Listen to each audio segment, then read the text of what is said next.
Hi everyone, I hope आप सब लोग अपनी नॉर्सेट की प्रिपरेशन, केजीएमयू की, एसजीपीजीआई की प्रिपरेशन बहुत दिल लगा के कर रहे होंगे। और आज की वीडियो का टॉपिक होने वाला है one of the most requested topic. इसके बारे में बहुत सारे स्टूडेंट्स ने, बहुत सारे नर्सिंग स्टूडेंट्स ने मेरे कमेंट सेक्शन में लिखा था कि दीदी प्लीज़ आप हमें केजीएमयू की स्ट्रैटेजी बताइए, प्लीज़ आप एसजीपीजीआई की बताइए।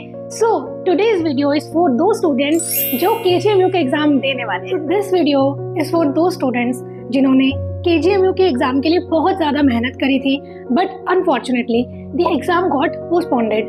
अभी तक डेट्स का कुछ अनाउंसमेंट नहीं है।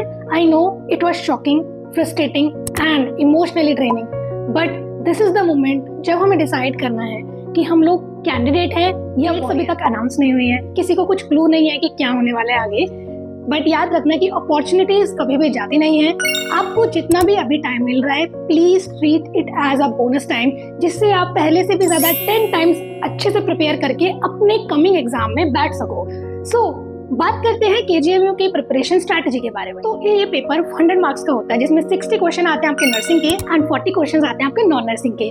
नॉन नर्सिंग का भी सेक्शन ऐसे आपका डिवाइड है, जिसके अंदर आपके quantitative aptitude, maths, general knowledge and general English, ये सारे पार्ट्स आते हैं। और नर्सिंग पार्ट अगर कंसर्न है तो उसमें आपके first year, second year, third year, fourth year में जो भी सब्जेक्ट्स पढ़ाए जाते हैं, जैसे एनाटमी, फिजियोलॉजी, एमएसएन, साइकियाट्री, ओबीजी, ये सारे क्वेश्चन से मिक्स अप होके क्वेश्चन आते हैं। तो अगर आप कंसर्न हो नर्सिंग पार्ट को लेके, तो आप कोई भी इजी बुक लगा सकते हो, जैसे कि target high, turning point, PR Yadav. इनमें से कोई भी बुक अगर आपके पास है और आपने उसको सॉल्व किया है, तो ये आपके लिए मोर देन इनफ है, क्योंकि इसके अंदर कोई भी एनक्लेक्स बेस्ड क्वेश्चन नहीं आते, सिनेरियो या प्रैक्टिकल वाले बेस्ड क्वेश्चन नहीं आते। As per my exam was concern, जो मैंने अपना टाइम पे दिया था एग्जाम आज से 2 साल पहले, तो उसमें बहुत सिंपल और सीधे क्वेश्चन आए थे।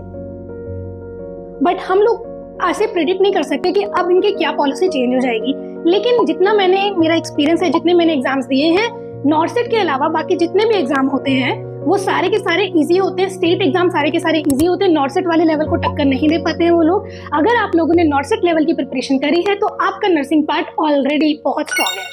और इसमें एक और चीज है, इसके अंदर जो नर्सिंग से क्वेश्चन रिलेटेड पूछे जाएंगे वो फैक्चुअल क्वेश्चन होते हैं। मतलब या तो आपको वो आंसर आएगा या फिर वो आपको आंसर नहीं आएगा। तो आपको इसके लिए क्या करना है, आपको इजी तो होगा वो, लेकिन अगर आपने पढ़ाई नहीं की है, आपने बार बार रिवाइज नहीं की है चीजें, तो बहुत ज्यादा टेंडेंसी है कि आप उस चीज को भूल जाओ।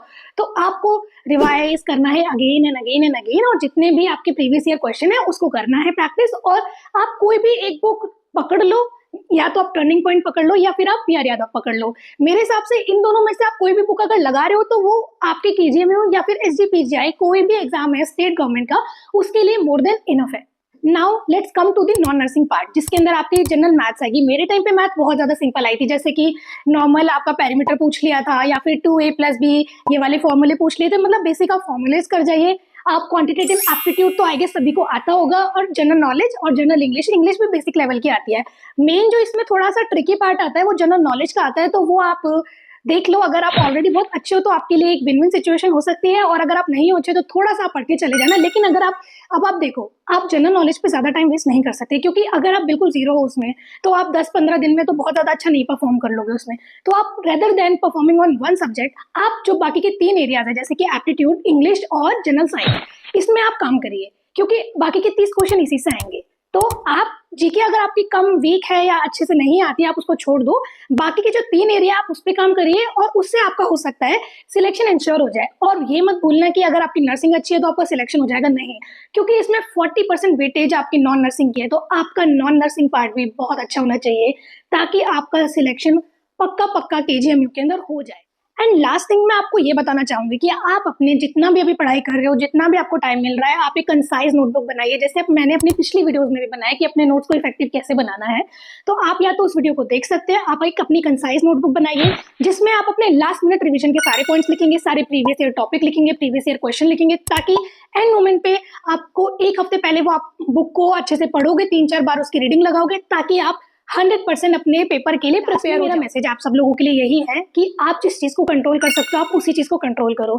एग्जाम कब होगा, डेट्स कब अनाउंस होंगी, ये सब हमें नहीं पता है, तो हम उस चीज पे काम करेंगे जो चीज हमारे कंट्रोल में है। प्रिपरेशन हमारे कंट्रोल में है, और आप जितने अच्छे से प्रिपरेशन करोगे, अपकमिंग आपका नॉर्सेट भी आ रहा है, एसजीपीजीआई भी आ रहा है, आपका RML लखनऊ आ रहा है, KGMU आ रहा है, तो आप उन सब के लिए प्रिपरेशन करते रहो। जो भी आपको टाइम जितना भी बोनस में मिला है वो उसके लिए अच्छे से यूटिलाइज करो, क्योंकि जब भी सिलेक्शन होगा आपका तो आप इस टाइम को याद करके अपने आप को थैंक यू करोगे कि थैंक गॉड हमें ये टाइम यूनिवर्स ने दिया और हमने बहुत अच्छे से प्रिपेयर किया और हमारा सिलेक्शन KGMU, SGPJ, RML जिसका भी आप ड्रीम कर रहे हो आपका उसमें हो गया होगा।